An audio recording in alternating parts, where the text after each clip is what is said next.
విశాఖపట్నంలో దారుణ హత్య జరిగింది. ఓ నేవీ ఉద్యోగి ప్రియురాల్ని అత్యంత కిరాతకంగా హత్య చేసి ఆమె శరీర భాగాల్ని కట్ చేసి ఫ్రిడ్జ్లో పెట్టాడు. నేవీ టెక్నీషియన్ చింతాడ రవీంద్ర విశాఖపట్నంలోని ఎల్బీ నగర్లో నివసిస్తున్నాడు. రవీంద్ర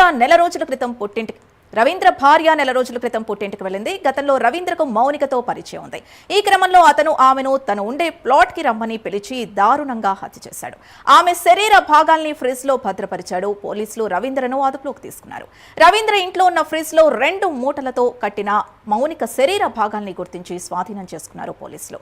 స్వాధీనం చేసుకున్న శరీర భాగాల్ని పోలీసులు పోస్టుమార్టం నిమిత్తం పంపించారు.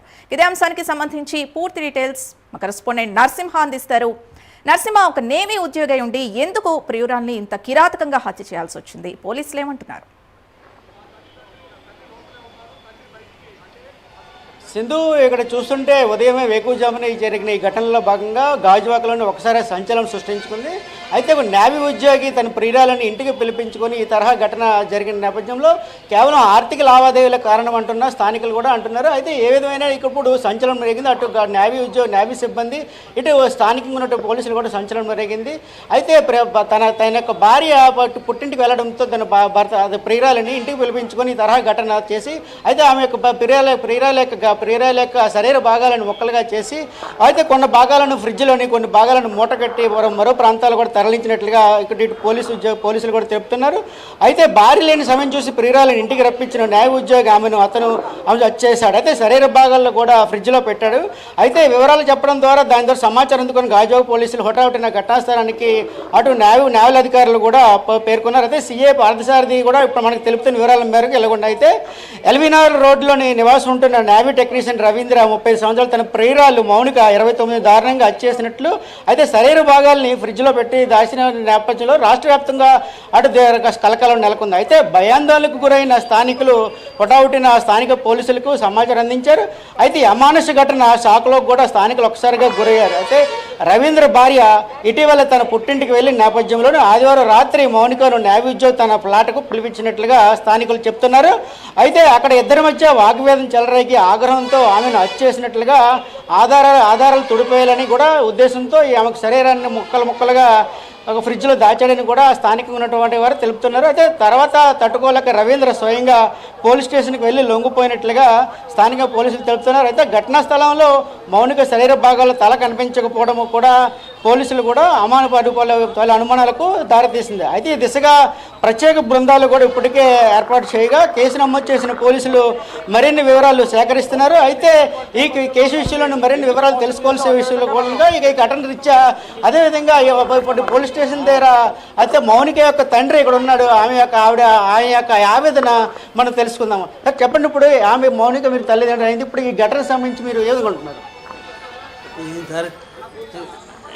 ఏం చేయాలి? ఆడికి ఉరిశిక్ష పడాలి. అంటే జీవితంలో బయటికి రాకూడదు. ఎందుకంటే ఆడు బయటకు వస్తే మమ్మల్ని చంపుతాడు. ఎందుకంటే ఆడు కాళ్ళు వేసుకొని నన్నే కాదు మరొక ఆడపిల్లని మరొక తల్లిదండ్రులకి ఇదే శోభ వస్తుంది.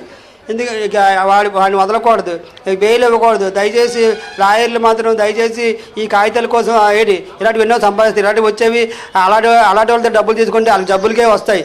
అదేందా వాళ్ళు 10,000 తీసుకుంటే ₹1,00,000 పోతాయి. ఎందుకంటే అలాంటి పాడు డబ్బులు తీసుకొని అలాంటి వాళ్ళకి సపోర్ట్ చేయకూడదు లాయర్లు.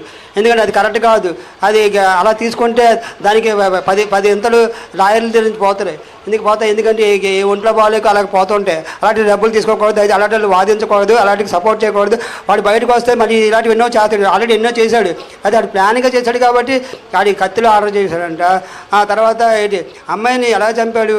మొక్కలు చేసి చిన్న మొక్కలు చేసి ఫ్రిడ్జ్లో సగం కాల్చడం, ఎవరికి ఆనవాళ్ళు లేకుండా అందులోనూ వాళ్ళ ఫ్రెండ్కి చేశాడు. వాడికి భయ వేసి ఉంటుంది. బ్లడ్ అంటే మాట్లాడు. నరాంతుడికి చూసి అడిగి న్యాయవాడు ఎక్కడయ్యాడు?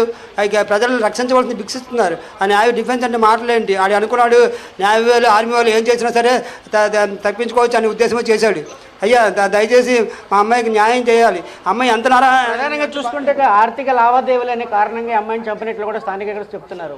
అలాగే చెప్తారు అయ్యా చుట్టుపక్కల. ఎందుకంటే ఆడు తాగినోడు ఆడంటే తర్వాత తిడతాడు వాళ్ళకి భయభ్రాంతులు చేస్తాడు. ఇలా చేసినోడు ఆడు ఎంత నరాంతుడు అయితే ఎంతమందిని భయపించి ఉంటే కానీ పక్క వాళ్ళు చెప్పరు. ఎందుకంటే చెప్తే రేపు పొద్దున ఏంటి వాళ్ళ మీద వాళ్ళని చంపుతాడు, ఎందుకంటే వాళ్ళకి తిడతాడు, తాగిసి వచ్చి తిడతాడు, ఎందుకంటే తాగబోతే ఇలా చేయగలడు అనేది ఏంటి ఆడి మొత్తం ముందు ఉన్నాడు కాబట్టి ఇలా చేస్తాడు. ఎవడు చేయడు, ఎందుకంటే ఆడు కాకపోతే వాడుకొని వదిలేస్తాడు. లేకపోతే డిఫెన్స్ అడిగాడు అన్ని వాటి పనులు చేయకూడదు, అది పోలీస్ స్టేషన్కి అప్పు చెప్తాడు ఇలా చేస్తుందని అరేందా. అంతేగాని ఇది కరెక్ట్ కాదు, అది కావాలని చేశాడు, ఇది హత్య చేశాడు. ఎందుకంటే మా పాప ఇలాంటి అట్లా ఒప్పుకోదు. ఆడు మా అమ్మాయిని పాడు చేద్దాం అనుకున్నాడు, అంతట్లో మా పాప ఒప్పుకోలేదు. ఎందుకంటే అమ్మాయికి ఆల్రెడీ ఇష్టపడింది, ఒక సంబంధానికి ఇష్టపడింది అరేంది. ఆడిని లవ్ చేయలేదు, ఏమీ చేయలేదు, ఆడు కావాలని చంపాడు. ఎందుకంటే ఎలాగ మా పాప ఎలాగ పెళ్ళి అవుతుంది ఒప్పుకోకపోవడంతో, అమ్మాయికి అటువంటి ఇష్టం లేక ఒప్పుకోకపోవడంతో అది ఎలాగ ఒప్పుకోకపోతే ఏంటి ఇవన్నీ తెలిసిపోయాయి కదా, ఇది బయటకు చెప్పేస్తుంది, పోలీస్ స్టేషన్కి రిపోర్ట్ ఇస్తానని ఉంటుంది, అలాగే కంప్లైంట్ ఇస్తానని ఉంటుంది. తర్వాత ఏంటి వాళ్ళ భార్య భర్తలు తెలిసిపోతుంది, వాడి జీవితం లైఫ్ వేస్ట్ అయిపోయి వాడి ఉద్యోగం పోద్దని వాడి ఇలాగా అమ్మాయిని చంపేసి ఇప్పుడు అబద్ధాలు అన్ని అబద్ధాలు చెప్తాడు. అమ్మాయి చనిపోయింది కదా, ఇంకేంటి అమ్మాయి చనిపోయిన తర్వాత ఏవో చెప్తారు తప్పించుకోవడానికి. చూస్తున్నాను ఇక్కడ నిందితుడిని పోలీస్ స్టేషన్కి కోర్టుకు తరలిస్తున్నారు. ఇక్కడ మన దగ్గర చూడొచ్చు విజువల్స్ రూపంలోని ఇక్కడ అయితే మనం చూస్తున్నాము పోలీసులు ఇక్కడ నిందితుడిని స్టేషన్ నుంచి కోర్టుకు తరలిస్తున్నారు. ఇది మన దృశ్య రూపంలో విజువల్స్ రూపంలో మనం చూడొచ్చు. అదేవిధంగా వారికి తగిన మాకు న్యాయం చేయాలని కూడా స్థానికంగా ఉన్నటువంటి ఆయన మౌనిక ఒక తండ్రి యొక్క ఆవేదన మనం నేరుగా చూడొచ్చు. ఎప్పటికైనా ఇలాంటి మతోన్మోది ఇలాంటి వ్యక్తుల్ని ఎలాంటివైనా చర్యలు తీసుకోవాలని, వారిపై చర్యలు తీసుకోవాలని కూడా మన స్థానికంగా ఉన్నటువంటి ఆమె తండ్రి కూడా చెప్తున్నారు. అది ఏమైనా ఇలాంటి అరాచకమైనటువంటి వాళ్ళు ఎప్పటికీ కూడా ఎటు పరిస్థితుల్లోని కూడా మనం గుర్తించాలని కూడా వారిపై చర్యలు తీసుకోవాలని కూడా కోరుతున్నారు. ఏదేమైనా కూడా ఇటువంటి ఘటనలు పునరావృతం కాకుండా చూడాలని కూడా స్థానికంగా ఉన్నటువంటి వారు కూడా కోరుతున్న ఘటన నెలకొంది. ఏదేమైనా కూడా ఇలాంటి ఘటనలు పునరావృతం కాకుండా అదేవిధంగా స్థానికంగా ఉంటే ఈ సంచలనం సృష్టించిన ఈ కేసుల విషయంలో కూడా ముక్కలుగా మానవతా విధులను నైతికంగా చేటువంటి ఇలాంటి ఘటనలు పునరావృతం కాకుండా చూడాలని కూడా చూస్తున్న సంగతి నెలకొంది. ఏదేమైనా కూడా ఇది రాష్ట్రంలోనే ఇది సంచలనం సృష్టించిన కేసు అని చెప్పవచ్చు. ఏదేమైనా కూడా రానున్న ఇటువంటి తరహా ఘటనలు పునరావృతం కాకుండా ఉండాలని కూడా ఒక మౌనిక ఒక తండ్రి ఆవేదన మనం చూస్తూనే ఉన్నాము. ఏదే విధంగా రానున్న కాలంలో కూడా ఇలాంటి ఘటనలు పునరావృతం కాకుండా అదేవిధంగా ప్రాంతాల్లో కూడా ఇటువంటి ఘటనలు ఉదయాన్ని కూడా మనం చూసుకోవచ్చు. Sindhu. Right, thank you Narasimha.